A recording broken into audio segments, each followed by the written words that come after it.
warahmatullahi wabarakatuh. wabarakatuh. Gue sekarang sudah di Indonesia, dan bagi teman-teman semua yang sebelum kalian komen di Instagram, ini kita di depan rumah ya guys. Jadi tetap social distancing, jangan lupa, oke? Kalau misalnya kalian tahu di video gue yang sebelum-sebelumnya itu banyak udah ngasih penjelasan mengenai daftar program S1 di Jepang, baik program inter ataupun program internasional maupun reguler. Kalau yang gue cek lagi ternyata banyak dari teman-teman semua yang sebenarnya masih kepo juga nih sebenarnya untuk pendaftaran S2. Nah, kita sekarang akan mengupas tuntas itu semua dengan Umi gue yang paham betul mengenai proses-proses aplikasi ini. Kenalan dulu. Action. Hai guys, nama saya Kirana, saya uminya Zafira. Diminta sama Zafira duduk di taman depan rumah. Gak apa-apa. Buat ngejelasin Biar tentang matanya ngeliat hijau gitu. cara aplikasi beasiswa S2 untuk lanjut ke Jepang. Yes. Misalnya nih kakak nanti lolos S1 pengen daftar S2 tetap di Jepang. Nah terus tapi kakak pengen balik dulu nih ke Indonesia setahun 2 tahun. Jangan ketawa.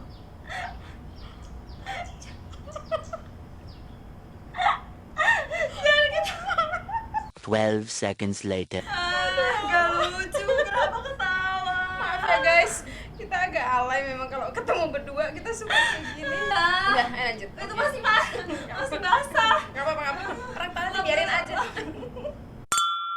Oke, jadi gimana sih cara daftar S2 di Jepang? Pertama, programnya itu seperti apa? Terus apakah itu bisa milih jurusan sesuai dengan yang kita mau? Terus nanti tahap-tahapannya tuh gimana aja? Oke. Yuk. Sebelum masuk ke situ, Umi mau jelasin kalau untuk daftar beasiswa ke Jepang itu ada 2 jalur, G2G dan U2U. U2U tuh university. Kalau G? Graduate to graduate. No. Oh, government to government. Cut. Jadi yang G2G itu beasiswa yang diberikan oleh pemerintah Jepang kepada pemerintah Indonesia, yang mana daftarnya itu melalui kedutaan besar Jepang yang ada di Indonesia. Jadi semua dihandle oleh bagian pendidikan yang ada di embassy. Oke. Jadi untuk hari ini, tadi kan udah dijelasin ada 2 program U2U sama G2G, Uni atau government to government. Nah, untuk yang video kali ini kita bakal ngebahas Jelasin spesifiknya G2G. lebih ke tentang G2G atau government to government. Ya. Let's Oke. go. Jadi pendaftaran itu dilakukan di embassy dan ada beberapa persyaratan pendaftaran. Oke. Yang pertama itu adalah usia itu tidak boleh lebih dari 34 tahun pada saat Oke. berangkat ke sana. Terus udah kayak gitu, kita udah lulus S1 atau D4 atau kita udah di tahun terakhir gitu. Kayak udah tinggal udah mau skripsi, mau sidang. Dan yang ketiga itu adalah jurusan yang bisa diambil.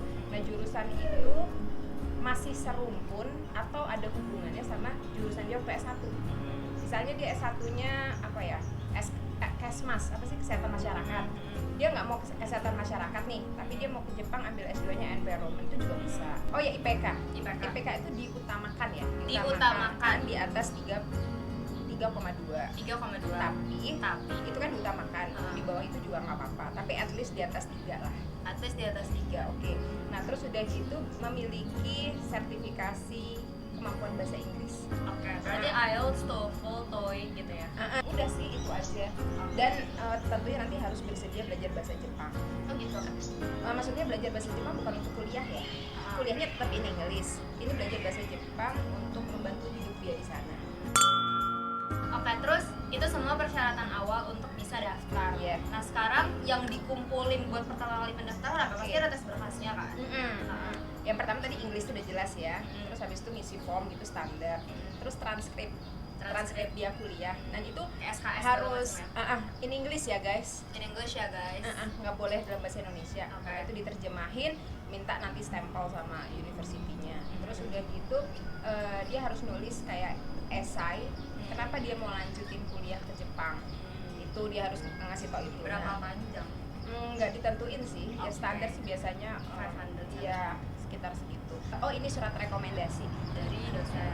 jadi ada siapapun ya. jadi 2 yang diminta.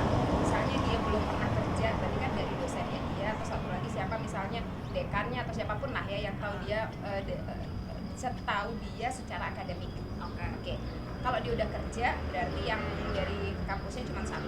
Yang satu lagi dari supervisor dia lah, bosnya dia, tempat kerjaan gimana gitu. Oke. Dan itu in English juga. Oke. Oke. Berarti semua berkas dikirim in English. Terus Oke. udah gitu, nah ini yang paling penting nih. yang paling penting adalah research proposal. Oke. Berarti itu udah harus kayak skripsi kita lengkap gitu. Enggak. Oke. Skripsi kan waktu dia waktu S1. Nah, itu juga dikirim sih resumenya. Terus dia juga harus kirim proposal penelitian dia. Oke. Nanti ke Jepang tuh mau belajar apa sih? Mau Iya. meneliti apa kan? Iya. Ini kan kita ngomong skopnya S2 ya. Iya, Kalau S2, research S3 ya. kan kita harus maksudnya research lah ya, bukan cuma belajar lagi. Nah, jadi harus bisa dia menulis tujuan penelitian dia itu apa ke sana. Oke. Ini sangat penting gitu. Karena penilaian terbesar itu nanti adalah di sini. Gitu. Si pemerintah Jepang pada saat ngasih beasiswa itu kan dia pengen tahu dong si anak ini tuh dia harus clear lah dia mau riset apa di sana gitu. Berarti Umi bilang kayak gitu kalau misalnya nih lulus daftar ke Jepang melalui yang G2G ini tuh emang udah beasiswa dijamin ya? Oh iya.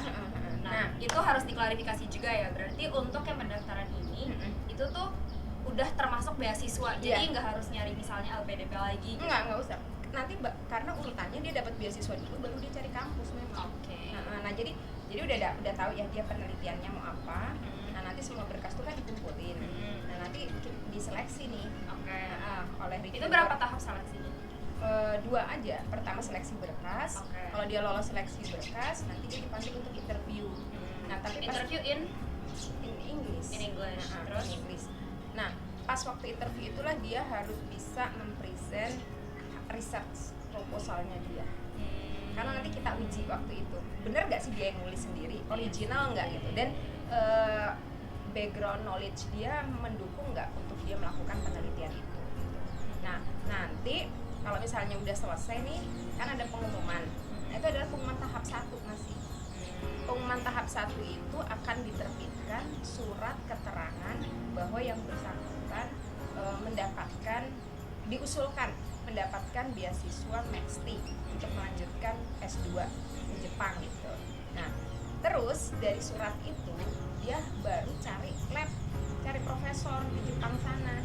Benar. Jadi tadi misalnya nih udah lolos interview. Setelah lolos interview dari pemerintah kita langsung dapat tuh beasiswa. Nah, enggak, surat ya. Dapat surat. Jadi ini adalah hasil seleksi tahap 1. Diterbitkan surat yang menyatakan bahwa si anak tersebut itu akan diusulkan mendapatkan beasiswa MEXT untuk melanjutkan postgraduate S2 atau S3 di Terus Jepang kalau sana. surat gitu. itu untuk apa? Nah, surat itu dibawa untuk cari lab atau profesor di Jepang. Dan waktunya cuma sebulan. Jadi kalau misalnya nggak dapat, Kalau nggak dapat ya udah. biasanya gimana? Angus. Biasanya dapat. Nah, karena waktunya mepet, pada saat calon mahasiswa ini apply atau dia mengajukan riset proposal, itu alangkah baiknya dia sudah melakukan korespondensi dengan profesor yang ada di Jepang. Tapi make sense lah ya, karena kan pasti kalau misalnya kita nulis esai atau research proposal kita mau ngapain, kita juga udah tahu bakal di lab mana gitu kan. Paling nggak bakal di kampus mana. paling nggak ada kontak lah. Nah, nanti karena di isian formnya yang aplikasi S2 itu juga harus menuliskan 3 pilihan mau di kampus mana. Berarti emang dari awal udah harus do your research ya. Berarti setelah sebulan nih udah dapet tuh, terus kita harus lapor balik kalau misalnya kita udah dapet LOE-nya. Oh iya, nah nanti dari surat itu profesor yang di Jepang akan menerbitkan LOE. LOE itu apa? Letter of agreement. No. Letter of acceptance. Aduh.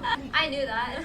Oke. Nah, nanti LOE itu diterbitkan oleh profesor di sana, dibawa ke embassy, udah confirm deh, terus dia bisa berangkat ke Jepang. Oke. Kita daftar tuh bulan apa? Biasanya di bulan sekarang tuh udah dibuka, guys. Bulan sekarang, guys. Cuman karena sekarang kita ada pandemik nih.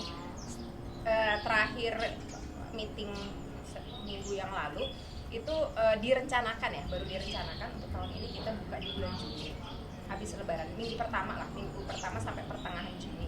Tapi kita juga masih lihat kondisi.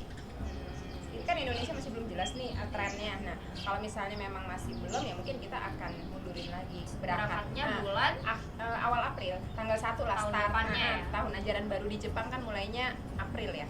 April dan September. April dan Oktober. Jadi yang biasanya daftar tiap tahunnya berapa orang? 250-an. 250-300an lah ya. Iya, Itu kirim berkas doang. semua. Tapi Terus kan ada habis yang nggak itu, memenuhi syarat kan. Ini filter, Nah. habis itu di filter yang dapat panggilan interview. Yang lolos untuk dicek Ah. di review itu 150-an. Oke, nah dari 150-an itu yang kita panggil untuk interview itu sekitar 40-50 orang. Sepertiganya lah ya. Iya, Dan dari 50 itu yang lolos berangkat ke Jepang uh-uh. itu sekitar 25-an. Nah itu beasiswanya mencakup apa aja? Oh, besaran beasiswa dulu ya. Ah. Itu 145.000 yen Per? berapa itu? Per bulan. Per bulan Itu berapa? 15, 16, 17 juta. 18 juta Ya, lah. kurang lebih Nah, 18 juta. Oke, terus itu untuk living cost Itu living cost per Sebulan. bulan dapat sekitar 18 segitu. juta. Kuliahnya gratis. Kuliah gratis sampai lulus. Sampai lulus. Berarti itu ya buat sekedar review aja summary yang udah dibeberin hari ini. Jadi yang pertama tadi adalah mengenai persyaratan siapa aja sih yang bisa daftar. Itu tadi udah dibeberin. Terus habis itu lanjutnya tentang berkas yang harus dikirimkan. Terus habis itu proses seleksi, lalu mengenai beasiswa juga. Nah itu sekarang bisa mulai daftar dari bulan, insya Allah bulan Juni. Ada link di Untuk bawah tanggal-tanggal ini, yang ceknya pastinya ya. bisa langsung cek aja di link gue taruh di description box. Cuman berarti paling intinya adalah sekarang tuh waktu yang tepat banget untuk bersiap-siap ya. Bener banget. Kalau belum punya sertifikat Inggris sih, berarti Betul, sekarang betul, dia betul. ngambil. Ya, Terus kontak-kontak apa sih, browsing ya di Jepang sana, lab apa, profesor apa yang cocok sama dia. Sekian untuk video kita hari ini. Tadi bareng Umi kita udah ngebahas tentang program S2 Government to Government di Embassy Jepang dengan full beasiswa beserta dengan tahapan-tahapannya. Nah, untuk video selanjutnya ada nih yang kita belum bahas yaitu tentang U2U atau University to Beasiswa University. S2 master gitu. Atau lebih ke pendaftaran mandiri. Nah, untuk yang itu bisa disaksikan di video selanjutnya. Insyaallah. Yoi. Nah, untuk teman-teman semua atau kakak-kakak semua yang belum clear bisa langsung ke Instagram aku aja @zafiraiha atau di comment section di bawah ini. Jangan lupa juga untuk Subscribe channelnya Zafira supaya makin banyak nanti konten yang diupload Yo, terkait ini ya, informasi Benar, beasiswa dan pendidikan. Oke, terima kasih. Sampai ketemu lagi. Assalamualaikum